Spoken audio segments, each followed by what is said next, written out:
अरियन की शक्ति का प्रदर्शन। अरियन, टोनी ने चिल्लाते हुए उस पर उंगली उठाई जैसे ही अरियन ने अपना चेहरा दिखाया। तुम कहाँ थे जब हम इन गोब्लिन से लड़ रहे थे? अरियन मुस्कुराया और हंसा। मैं कुछ और में व्यस्त था, उसने टोनी, एलेक्स और जय को देखते हुए कहा। ऐसा लगता है कि तुम लोगों ने इतनी तेजी से स्तर बढ़ाने के लिए बहुत सारे स्तर 3 के गोब्लिन का शिकार किया है, उसने बोला, थोड़ा अजीब महसूस करते हुए। उसे 3 स्तर 3 के गोब्लिन कोर और अनगिनत स्तर 2 के गोब्लिन कोर की ज़रूरत पड़ी थी, और तब भी उसे स्तर 2 तक पहुंचने के लिए एक स्तर 4 के गोब्लिन कोर को भी अवशोषित करना पड़ा था। तुम किस बारे में बात कर रहे हो? टोनी ने अरियन को अजीब तरह से देखते हुए माथा से खुड़ा। हमने स्तर 1 से 2 तक जाने के लिए केवल स्तर 2 के गोब्लिन कोर का इस्तेमाल किया। अरियन की आंखें चौड़ी हो गईं। तुम्हें स्तर 3 के गोब्लिन कोर की ज़रूरत नहीं पड़ी, उसने सदमे में पूछा। उसे उनकी 3 की ज़रूरत थी और वह भी पर्याप्त नहीं था। ये सच है, इस बार एलेक्स ने कहा। हम तीनों के अलावा कुछ और लोग भी हैं जो गांव के प्रवेश द्वार पर गोब्लिन को साफ करने के बाद केवल स्तर 2 के कोर के साथ स्तर 2 तक पहुंच गए। अरियन ने सिर हिलाया, माथा सिकोड़ते हुए। वह समझ नहीं पा रहा था कि केवल उसे स्तर 2 तक पहुंचने के लिए इतने सारे कोर और यहाँ तक कि कुछ उच्च स्तरीय कोर की भी ज़रूरत क्यों पड़ी, जबकि अन्य लोग केवल स्तर 2 के कोर से ही खुश थे। उस बारे में भूल जाओ, टोनी आत्मविश्वास से मुस्कुराया। अरियन, मैं तुम्हें द्वंद्वयुद्ध के लिए चुनौती देता हूँ। एलेक्स और जय ने एक दूसरे को देखा और टोनी को सुनकर आह भरी। अरियन के कंधे चुनौती पर झुक गए। तुमने मुझे कितनी बार चुनौती दी है? टोनी के होंठ कान पे, लेकिन उसने दांत पीसकर जवाब दिया, इसे मिलाकर ये 344 बार है। और तुम कितनी बार जीते हो? अरियन ने ताना मारा। टोनी ने अपनी मुट्ठियां भींच लीं। एक भी नहीं, लेकिन इस बार मैं निश्चित रूप से जीतूंगा। मुझे यकीन है। तुमने यह इतनी बार कहा है कि यह मेरे लिए एक क्लिचेक बन गया है। अरियन ने बेपरवाही से हाथ हिलाए। तुम जिद्दी हो, मैं तुम्हें यह मानता हूँ, लेकिन जब हम यहाँ के सभी गोब्लिन को साफ कर लेंगे तो मैं तुम्हें आखिरी बार चुनौती देने की अनुमति दूंगा। अपना वादा मत भूलना, टोनी ने गंभीरता से कहा। हाँ हाँ, मुझे याद रहेगा, अरियन ने बेपरवाही से हाथ हिलाते हुए कहा। उसका स्वर सामान्य था क्योंकि वह स्तर 2 के गोब्लिन के साथ लड़ाई में लगे छात्रों के समूह की ओर चलने लगा। वह एक पल के लिए रुका, उसके होंठों पर एक मुस्कुराहट थी। लेकिन पहले मुझे इस अराजकता को खत्म करने दो। उसने स्विफ्ट डैश को सक्रिय किया और भीड़ के सामने प्रकट हुआ। उसने तुरंत हमला नहीं किया। उसने चारों ओर देखने से पहले एक पल के लिए लड़ाई देखी। उसकी आंखें गांव के बीच में एक अनूठी संरचना पर पड़ीं। ये 10 फुट लंबी थी, जिसकी रखवाली 4 स्तर 3 के गोब्लिन शैमन कर रहे थे, जो गांव में चल रही लड़ाई के बावजूद लड़ाई में भाग नहीं लेते हुए पहरे पर डटे हुए थे। यह अच्छा होना चाहिए, उसने सोचा और इमारत की ओर दौड़ा इससे पहले कि वह उसके सामने प्रकट हो गया।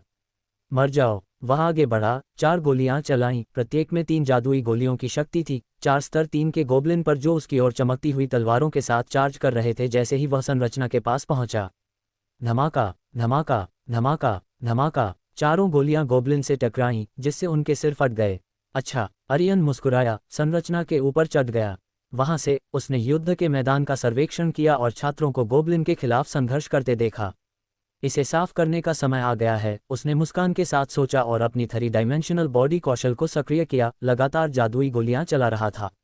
अब जब उसने स्तर 2 तक पहुंच गया था तो उसके मन में पर्याप्त मात्रा में ऊर्जा थी कि वह लगातार 100 जादुई गोलियां चला सके, और वह ठीक ऐसा ही करने वाला था। वह क्या कर रहा है? क्या वह वहां से गोब्लिन को मारने की योजना बना रहा है? जय ने बुदबुदाया, अरियन को जादुई गोलियां चलाते हुए देख रहा था। टोनी ने इस दृश्य पर माथा सिकोड़ा। क्या उसे अपने निशाने पर इतना विश्वास है कि उसकी गोलियां केवल गोब्लिन को ही मारेंगी? मुझे लगता है कि हमें कुछ ही सेकंड में पता चल जाएगा, एलेक्स ने गंभीरता से कहा, अरियन को देखते हुए। कुछ पलों के बाद उनके भाव सदमे में बदल गए। उन्होंने डर के साथ देखा कि अरियन से जादुई गोलियां निकल रही थीं, जो लगातार सटीकता के साथ हवा में उड़ रही थीं। एक के बाद एक चमकती हुई वस्तुएं उड़ती रहीं, अचूक सटीकता के साथ गोब्लिन को काटती रहीं, इससे पहले कि वे प्रतिक्रिया कर पाते, उन्हें मार रही थीं। ये कैसे हो सकता है? टोनी ने अपनी मुट्ठियां भींच लीं दृश्य को देखकर। उसे विश्वास नहीं हो रहा था कि डेंगॉन में प्रवेश करने के बाद उनके बीच की दूरी केवल बढ़ी थी। उसने सोचा था कि वह यहां अपनी हारने की लकीर को तोड़ सकता है, लेकिन अब यह साफ था कि वह गलत था। धिक्कार है, मैं इतने समय से एक राक्षस का पीछा कर रहा हूं। उसने आह भरी और चुपचाप अपनी हार स्वीकार कर ली। युद्ध के मैदान के ऊपर का आसमान जल्द ही जीवंत होता हुआ लग रहा था, जो शानदार नीली रोशनी से भरा था। ऐसा लग रहा था मानो नीली रोशनी का एक तूफान उतर आया हो। प्रत्येक चमकीला वार निर्दोष सटीकता के साथ अपने निशान को ढूंढ रहा था, एक के बाद एक गोब्लिन को काट रहा था। सिर्फ 1 मिनट में युद्ध का मैदान शांत था, जो गोब्लिन के शवों से भरा था। फिर बिना किसी चेतावनी के एक चकाचौंध करने वाली लाल रोशनी युद्ध के मैदान में फैल गई, एक तीव्रता के साथ धड़क रही थी जो हवा को ही हिलाती हुई लग रही थी। चमक ने एक अजीब अलौकिक ऊर्जा विकीर्ण की जो गिरे हुए गोब्लिन पर लंबी अशुभ छाया डाल रही थी। हालांकि जैसे ही यह प्रकट हुई, लाल रोशनी झिलमिलाकर फीकी पड़ गई, पीछे एक बेचैन करने वाली शांति छोड़ गई। ये हो गया। आर्यन मुस्कुराया, ये देखकर कि उसने केवल एक कौशल से सभी गोब्लिन को मार डाला था। संतुष्ट होकर वह नीचे कूद गया और 4 स्तर 3 के गोब्लिन से उसने पहले जो मार दिया था उनकी वस्तुएं एकत्र कर लीं। धिक्कार है आर्यन, तुम मेरे सपनों में भी कभी नहीं सोचा होगा, उससे ज्यादा मजबूत होते जा रहे हो, टोनी ने एलेक्स और जय के साथ पास आते हुए कहा। आर्यन केवल मुस्कुराया और पूछा, तो क्या यहाँ और स्तर 3 के गोब्लिन हैं? वह बॉस के कमरे में जाने से पहले स्तर 3 तक पहुंचना चाहता था और किसी कारण से उसे लगा कि अब केवल स्तर 3 के गोब्लिन कोर ही उसे स्तर बढ़ाने में मदद कर सकते हैं। हम नहीं जानते, एलेक्स ने जवाब दिया, युद्ध के मैदान को देखते हुए। जब हम यहाँ आए तो कुल 10 स्तर 3 के गोब्लिन थे, लेकिन इसमें वे शामिल नहीं हैं जिन्हें तुम पहले ही मार चुके हो। इतने कम? आर्यन ने माथा से कोड़ा। बॉस एक स्तर 5 का राक्षस होना चाहिए, है ना? तो डंगोन में और भी बहुत सारे स्तर 3 के गोब्लिन होने चाहिए। तुम सही कह रहे हो। टोनी के कंधे झुक गए। हम इस बार एक स्तर 5 के डंगोन का सामना करने के लिए बदकिस्मत हैं। एक स्तर 4 के बॉस को मारना बहुत मुश्किल होगा, स्तर 5 के बॉस को तो छोड़ ही दो। एक स्तर 5 का बॉस वास्तव में एक बहुत बड़ी समस्या है, लेकिन मेरे लिए नहीं, आर्यन ने सोचा, हालांकि उसने यह बात खुद तक ही रखी। उसने युद्ध के मैदान को देखा, सोच रहा था कि क्या सभी स्तर 2 के कोर को अवशोषित करना स्तर 3 तक पहुंचने के लिए पर्याप्त होगा। वैसे क्या तुमने नेविन को देखा है? आर्यन ने उन तीनों से पूछा। उसे टोनी, एलेक्स और जय ने एक दूसरे को देखा और सिर हिलाया। हमने डंगोन में अपनी अकादमी के लगभग सभी को देखा है, सिवाय नेविन के। अध्याय 10, हत्यारा -1। केवल वही नहीं दिखा। आर्यन ने माथा से कोड़ा, उसकी छाती में चिंता की एक गांठ कस गई। वह इस भावना को दूर नहीं कर पा रहा था कि कुछ गलत हुआ है, उसे कुछ हो गया है। टोनी, एलेक्स और जय अच्छी तरह जानते थे कि नेविन आर्यन के लिए कौन था, लेकिन उनमें से किसी ने भी सांत्वना के शब्द नहीं दिए। वे डंगोन जीवन की कठोर वास्तविकता को समझते थे, मृत्यु किसी के लिए भी आ सकती थी, उनके बंधन या स्थिति की परवाह किए बिना। आर्यन ने गहरी सांस ली और आह भरी, फिर टोनी, एलेक्स और जय की ओर मुड़ा। चलो इस युद्ध के मैदान को साफ करते हैं और इस इमारत में प्रवेश करते हैं। मुझे विश्वास है कि यह इमारत डंगोन में बॉस के कमरे का रास्ता है। उन्होंने सिर हिलाया और सभी से युद्ध के मैदान से सभी कोर इकट्ठा करने के लिए कहा। उसके बाद कुछ कोर उन छात्रों को वितरित किए गए जिन्होंने इन गोब्लिन के खिलाफ हताशा से लड़ाई लड़ी थी, जबकि कुछ कोर तीनों ने खुद ही रख लिए थे। उन्होंने आर्यन को भी गोब्लिन से गिरी हुई वस्तुओं के साथ कोर का एक हिस्सा दिया। मैं सुझाव देती हूं कि हम उस संरचना में जाने से पहले अपने स्तर को स्तर 3 तक बढ़ा लें, एलेक्स ने आर्यन और टोनी से कहा। जरूर, आर्यन ने उससे सहमत होकर उनके चारों ओर इकट्ठा हुए सभी छात्रों को देखा। एलेक्स की ओर मुड़ते हुए उसने गंभीरता से कहा, मुझे यकीन है कि बॉस के कमरे में हर किसी की ज़रूरत नहीं है, इसलिए उनसे कहो कि जब हम अंदर जा रहे हों तो वे हमारा पीछा न करें, वरना अगर वे मर जाते हैं तो हम उनके जीवन के लिए जिम्मेदार नहीं होंगे। एलेक्स ने सिर हिलाया, उसने पहले ही ऐसा करने की योजना बना ली थी। अच्छा, मैं स्तर बढ़ाने जा रहा हूँ, आर्यन ने मुस्कुराते हुए कहा और अनुरोध किया। कृपया, क्या तुम ये सुनिश्चित कर सकती हो कि कोई भी मेरे पीछे न आए, यहाँ तक कि टोनी और जय भी नहीं? एलेक्स ने अचानक अनुरोध पर माथा से कोड़ा, लेकिन उसने फिर भी सिर हिला दिया। आर्यन मुस्कुराया और छात्रों की भीड़ से दूर चला गया और एक सुनसान जगह पर पहुंच गया। अंतिम बार चारों ओर देखते हुए और अपने आसपास किसी को न पाकर आर्यन बैठ गया और उन सभी कोर को बाहर निकाला जो उसे अभी अभी गोब्लिन को मारने के बाद मिले थे।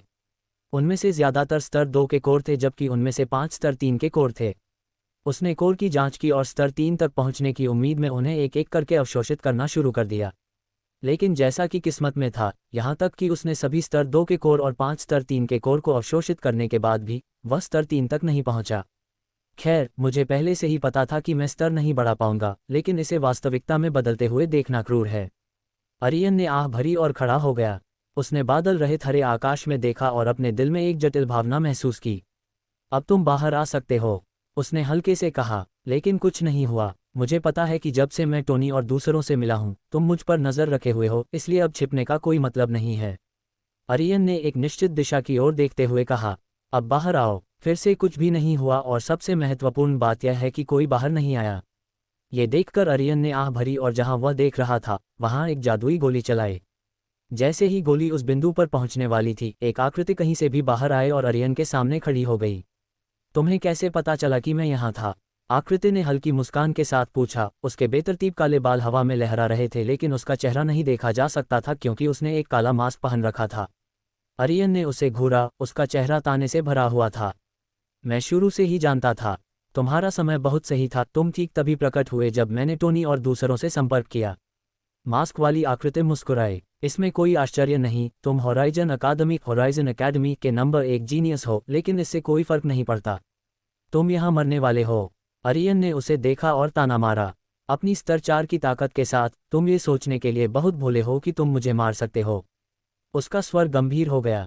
लेकिन हम लड़ाई से पहले मुझे तुमसे कुछ पूछने दो। तुम्हें मेरे पीछे किसने भेजा? मास्क वाली आकृति ने एक तलवार निकाली और उसकी चमकती सतह को चमकाना शुरू कर दिया। मुझे सोचने दो, वह कौन था? अकादमी से कोई जिसने तुम्हारी प्रतिभा से जलन की, या शायद कोई जो तुमसे नफरत करता था? या क्या ये हो सकता है कि मैं बदला लेने के लिए यहाँ हूँ? मुझे आश्चर्य है कि इनमें से कौन सा सच है। आर्यन ने माथा सिकोड़ा क्योंकि उसने भी अपनी तलवार निकाल ली थी। तुम्हारे लहजे से ऐसा लगता है कि तुम भी अकादमी से हो। तो अगर तुम मुझे बता सकते हो कि तुम्हें मेरे पीछे किस शक्ति ने भेजा, तो मैं तुम्हें बख्श सकता हूँ।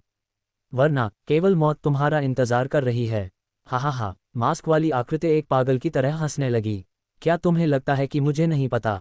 मैं एक हत्यारा हूँ, इसलिए मैं अपनी नौकरी अच्छी तरह से जानता हूँ। उसने कहा, चलो मैं अब तुम्हें खत्म कर देता हूँ। इन शब्दों के साथ वह हवा में गायब हो गया। आर्यन ने तुरंत अपनी 3 डायमेंशनल बॉडी कौशल को सक्रिय किया और अपने आसपास किसी को भी नहीं पाया। उसने हत्यारे की आकृति को अपने करीब आने का इंतजार किया, लेकिन तभी एक खंजर उसकी ओर उड़ता हुआ आया। ये बहुत तेज था, लेकिन आर्यन ने अपनी 3 डायमेंशनल बॉडी के साथ खंजर की दिशा को आसानी से देख लिया। अपनी तलवार के एक तेज झटके से उसने खंजर को हटा दिया, उसे दूर उड़ा दिया। तुम अच्छे हो। हत्यारे की आवाज़ हवा में गूंज उठी, लेकिन आर्यन को अभी भी उसकी आकृति नहीं दिखी।